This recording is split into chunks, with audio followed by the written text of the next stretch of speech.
It's a new day dawning. It's time to sing your song again. Shalom, selamat pagi adik-adik. Apa kabar di tahun yang baru ini? Kakak percaya semua tetap dalam perlindungan Tuhan. Semuanya tetap sehat. Kita bersyukur kita bisa beribadah lagi kepada Tuhan. Di tahun yang baru ini, kita akan lebih semangat lagi beribadahnya ya. Semangat lagi berdoanya. Semangat lagi baca Alkitabnya. Yuk, sebelum kita mulai ibadah pagi hari ini, kita mau berdoa terlebih dahulu. Tuhan Yesus yang baik, terima kasih Tuhan. Kami mengucap syukur untuk hari yang baru. Kami bisa kembali beribadah kepada Tuhan dengan keadaan yang baik. Semua karena kebaikan Tuhan. Terima kasih Tuhan, di tahun yang baru ini, kami mau lebih semangat lagi memuji Tuhan. Semangat lagi beribadah kepada Tuhan. Sebagai tanda ucapan syukur kami kepada Tuhan. Terima kasih Bapa yang baik, terima kasih Tuhan. Kami siap memuji Tuhan. Dengan seluruh tubuh kami, dengan segenap kekuatan kami, dengan segenap hati kami memuji Engkau. Terima kasih Tuhan. Di dalam nama Tuhan Yesus, kami sudah mengucap syukur dan berdoa. Amin. Adik-adik, pasti semuanya mengucap syukur kepada Tuhan. Sepanjang tahun 2021, Tuhan sudah pelihara kita luar biasa. Tuhan sudah jaga kita luar biasa. Yuk kita mengucap syukur melalui pujian ini. Segala puji syukur hanya bagimu Tuhan. Sebab Kau yang layak dipuja. Kami mau bersorak, tinggikan nama-Mu. Haleluya.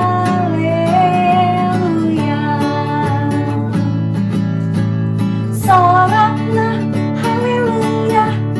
Soraklah, haleluya. Haleluya. Soraklah, haleluya. Soraklah, haleluya. Haleluya.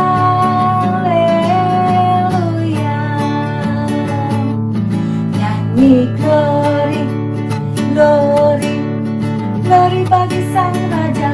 Oh nyanyi glory, glory, glory bagi Sang Raja. Nyanyi glory, glory, glory bagi Sang Raja. Mari rayakan dan nyanyi. Mari serukan, hey serukan, hey bahwa Yesuslah Raja. Oh mari serukan, hey serukan, hey bahwa Yesuslah Raja. Mari serukan, hey serukan, hey bahwa Yesuslah Raja. Mari rayakan dan nyanyi. Kita akan merasa bahagia bila kita menyembah Dia. Kita akan merasa sukacita bila kita semua nyanyi glory, glory, glory bagi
namanya. Dia yang maha mulia, Dia yang maha kuasa. Yesus, Yesus, Yesus namanya. Puji Hosana. Yuk semua bertepuk tangan. Hosana. Puji Hosana. Mulia namanya. Puji Hosana. Puji Hosana. Puji Hosana. Mulia namanya. Mulia namanya. Mulia namanya. Yes, sorak-sorai buat Allah kita yang hebat, yang luar biasa. Adik-adik, Yesus kita adalah Raja di atas segala raja. Kita mau terus tinggikan namanya. Kita akan sembah Dia, Raja yang Maha Kuasa.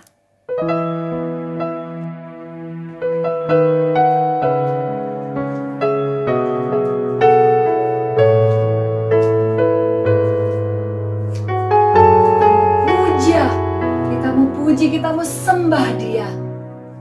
Yesus, kami puja,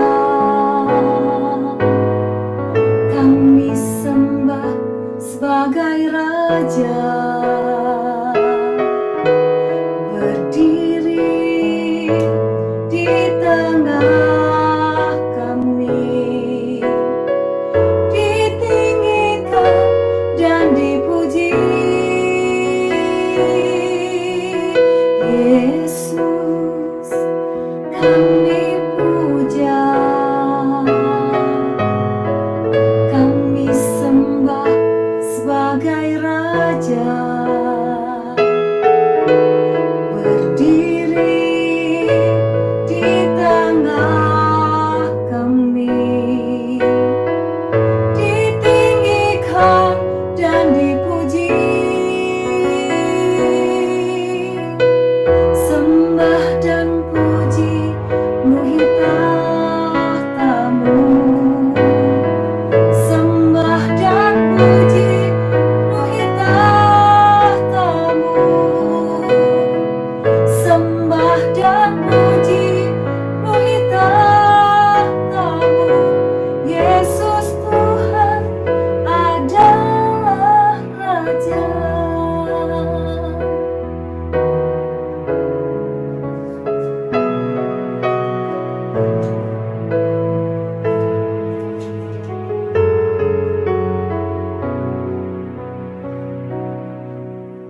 Yesus, kami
kasih Tuhan. Terima kasih untuk semua kebaikan Tuhan. Kau Raja Maha Kuasa, Engkau Allah yang dahsyat, Engkau Allah yang hebat. Kami mau terus meninggikan nama Tuhan, menyembah Tuhan setiap hari dimanapun kami berada Tuhan. Terima kasih Tuhan, kami sudah memuji Tuhan. Kiranya semuanya menjadi persembahan yang berkenan di hadapan Tuhan. Saat ini kami siap untuk mendengarkan firman-Mu.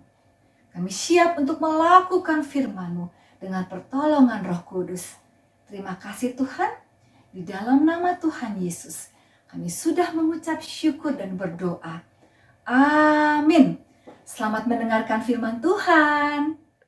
Nah adik-adik, mari kita mulai firman Tuhan dari Matius 1 ayat 1 sampai 17, Yohanes 2 ayat 14 sampai 16, dan Markus 11 ayat 4 sampai 6. Kita akan menyimak bagaimana firman Tuhan menyampaikan pada saat Yesus dieluk-elukan sebagai raja. Apa ya dieluk-elukan?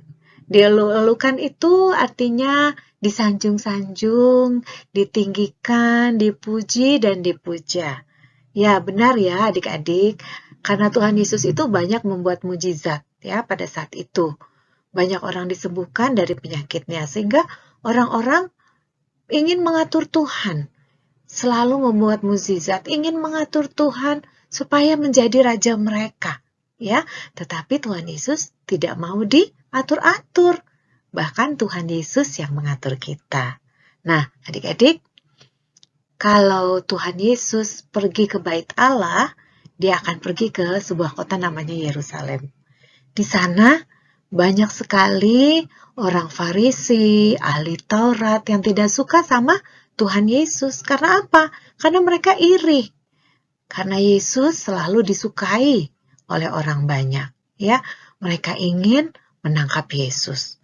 Sehingga pada suatu hari ketika Yesus mau datang ke Bait Allah, ke Yerusalem, murid-muridnya semua bilang, waduh, kita mau ke Yerusalem nih. Kira-kira orang Yerusalem di sana mau gak ya menerima Yesus? Terus teman yang satunya lagi, memangnya kenapa? Loh, mereka kan gak suka sama Tuhan Yesus. Mereka kan selalu ingin menangkap Yesus. Tenang aja, kata temannya ya. Kita kan banyak nih, pengikut Yesus juga banyak loh.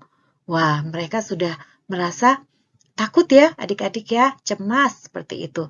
Tapi akhirnya ya sudah, ayo kita ikut aja sama Yesus masuk ke kota Yerusalem ya, untuk beribadah di tempat ibadah di Bait Allah ya adik-adik ya.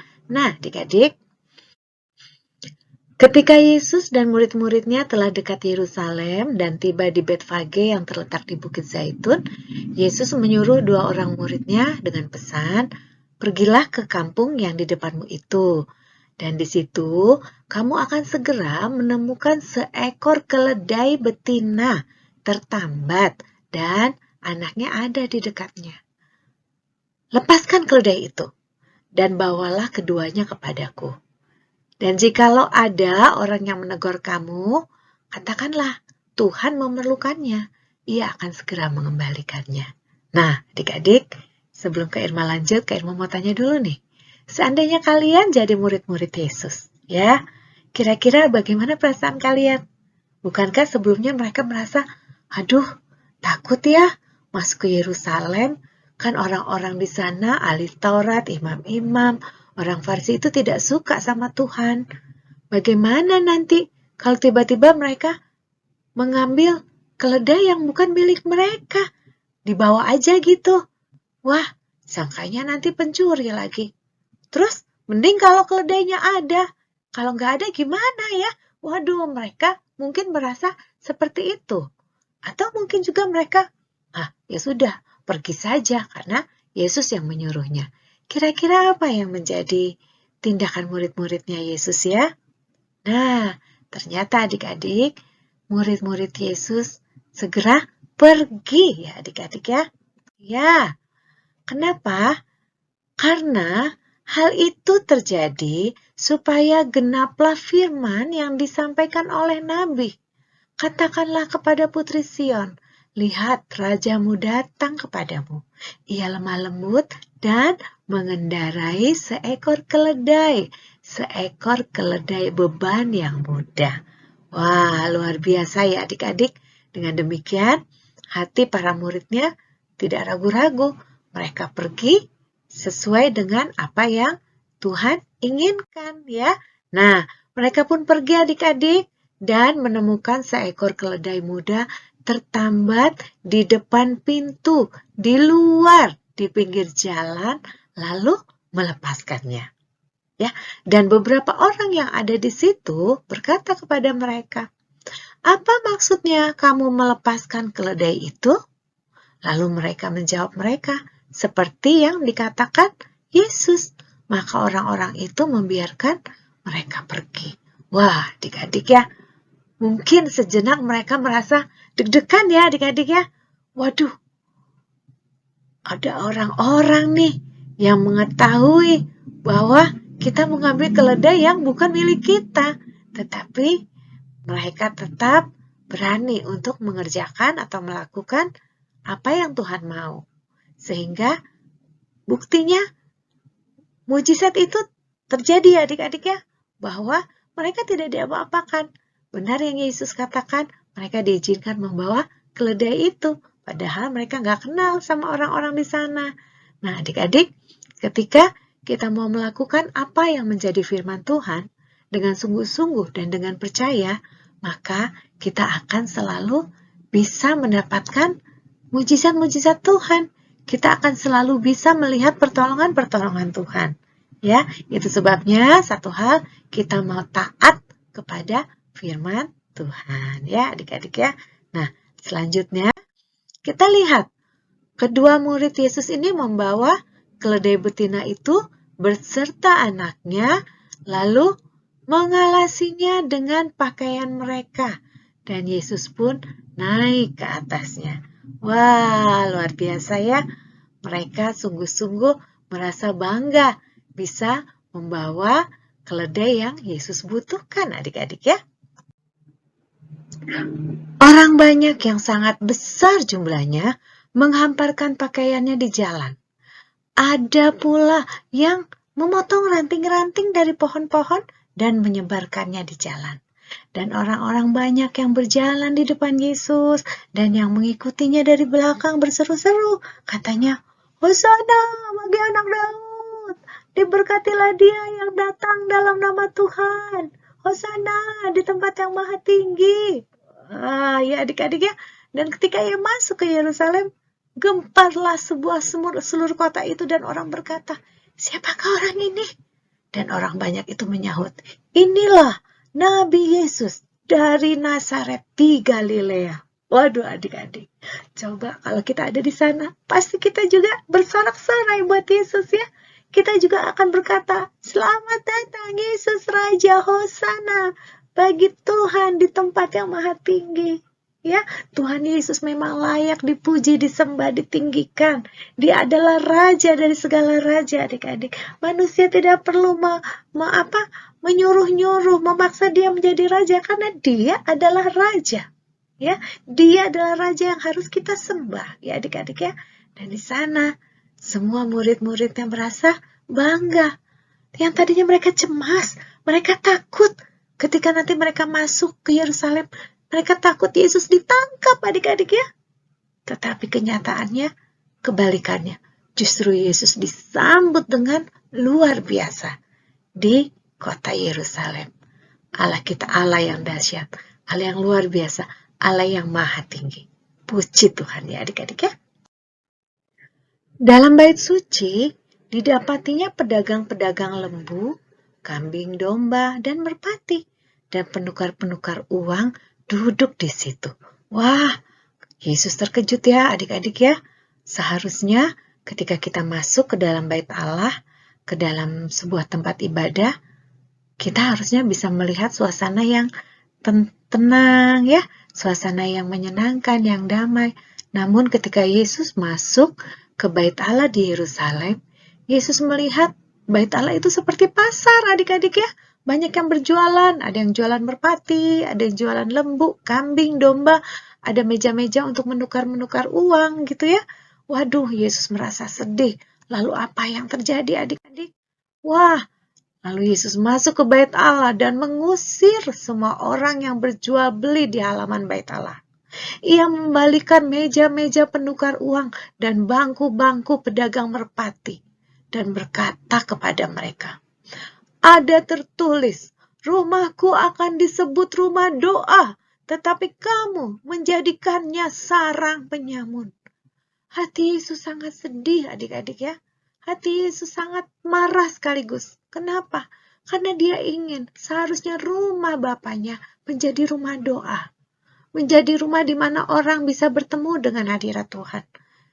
Sama, Yesus juga bisa sedih loh adik-adik kepada kita. Dia bisa kecewa sama kita kalau hati kita tidak menyimpan baitnya. Hidup kita tidak kita persiapkan menjadi istananya karena Yesus adalah Raja. Dia ingin sebetulnya bertahta di dalam hati kita.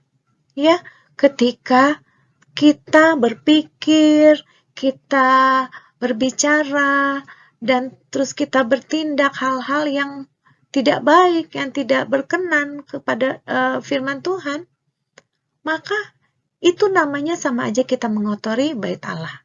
Kita sama aja mengotori istananya Tuhan Yesus. Dan itu membuat Tuhan Yesus marah. Tuhan Yesus sedih dan kecewa. Ya adik-adik ya, apa yang terjadi kalau istananya Tuhan kotor, istananya Tuhan rusak? Tentu Tuhan tidak mau tinggal di dalam hati kita, di dalam baitnya. Nah ya adik-adik ya, coba kita perhatikan bagaimana kehidupan kita. Apakah kita betul-betul menjaga bait Allah yang ada dalam hati kita? Apakah kita sudah menjaga hidup kita sesuai dengan apa yang Tuhan mau? Ya. Nah, lalu apa yang terjadi kemudian? Nah, adik-adik, ketika Tuhan Yesus sudah menyucikan bait Allah kembali, maka datanglah orang-orang buta dan orang-orang timbang kepadanya dalam bait Allah itu, dan mereka disembuhkannya. Luar biasa ya adik-adik ya. Nah, sama dengan kehidupan kita. Ketika hidup kita sudah menjadi baitnya Tuhan ya, sudah dikuduskan oleh kehadiran Tuhan, maka Tuhan akan membuat banyak mujizat dalam hidup kita. Yang sakit, Tuhan sembuhkan. Yang sedang berdoa, punya kerinduan akan sesuatu, pasti Tuhan nyatakan sesuai dengan kehendaknya. Yang sedang sedih ya adik-adik ya, Tuhan kasih dan ganti dengan sukacita.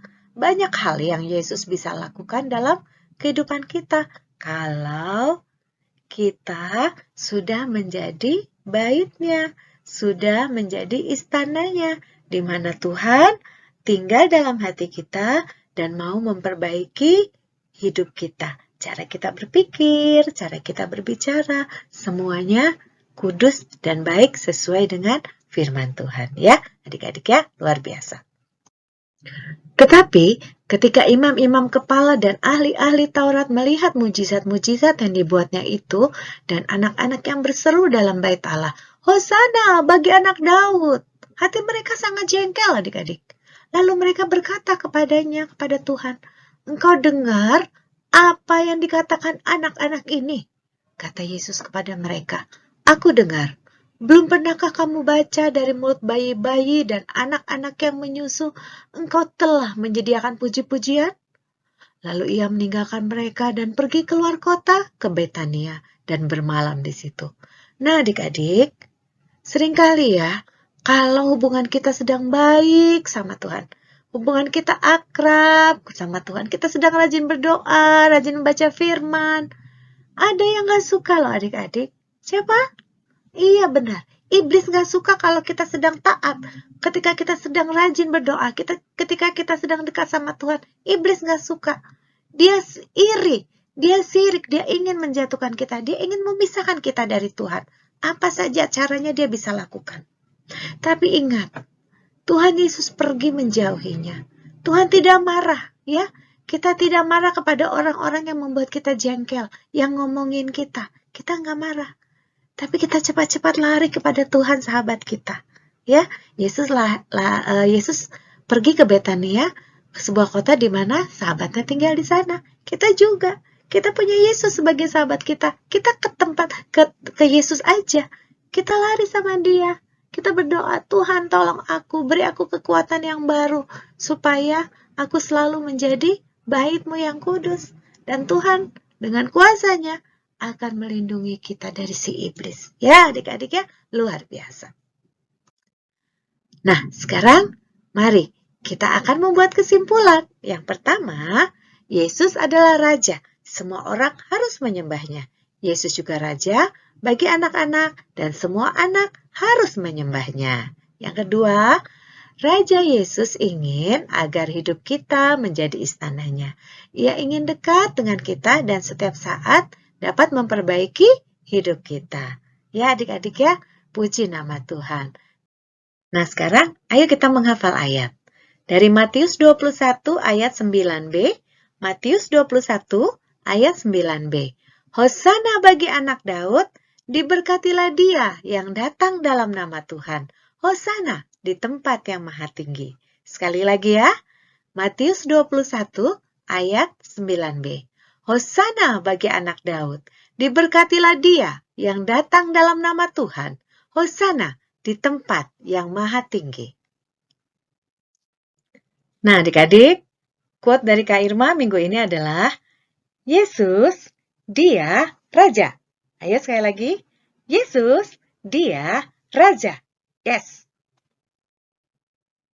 Pagi ini kakak akan mengajak kalian untuk bermain. Adapun permainannya pagi hari ini adalah siapa anaknya. Oke, kalian udah siap? Yang pertama adalah siapakah nama anak dari Elizabeth? Nah, kakak kasih clue-nya deh biar kalian gak bingung.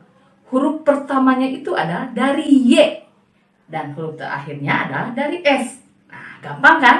Siapakah nama anaknya? Yang kedua, siapakah nama anak dari Hana? Ayo siapa? Kakak kasih clue deh. Huruf depannya dari S, huruf akhirnya L. Gampang kan? Siapakah itu? Yang ketiga, siapakah nama anak dari Isai? Ayo, siapa adik-adik? Salah satunya adalah yang menjadi Raja Israel. Ayo. Yang keempat, siapakah nama anak daripada Nuh? Adik-adik ingat ada berapakah anak dari Nabi Nuh itu? Kakak kasih clue deh. Ingat kan lagu Nabi Nuh dan istrinya, 3 orang anaknya. Siapakah itu? Udah kan? Yang kelima atau yang terakhir, siapakah nama anak dari Adam? Mudah kan? Jangan lupa kirimkan jawaban kalian kepada bunda kelas kalian masing-masing. Nah, jadi sekarang tiba saatnya kita memasukkan uang persembahannya kepada kotak yang telah kita siapkan. Kalian udah siap? Oke, yuk kita sama-sama masukkan dalam nama Tuhan Yesus. Adik-adik, mari kakak undang kalian untuk bangkit berdiri dan mendadahkan tangan. Tuhan memberkati dan melindungi engkau. Tuhan menyinari engkau dengan wajahnya dan memberikan engkau kasih karunia. Tuhan menghadapkan wajahnya kepadamu dan memberikan engkau damai sejahtera. Berkat dari Allah Bapa, kasih sayang dari Tuhan Yesus menyertai kita sampai selama-lamanya. Dalam nama Tuhan Yesus, amin. Ibadah telah selesai. Dah.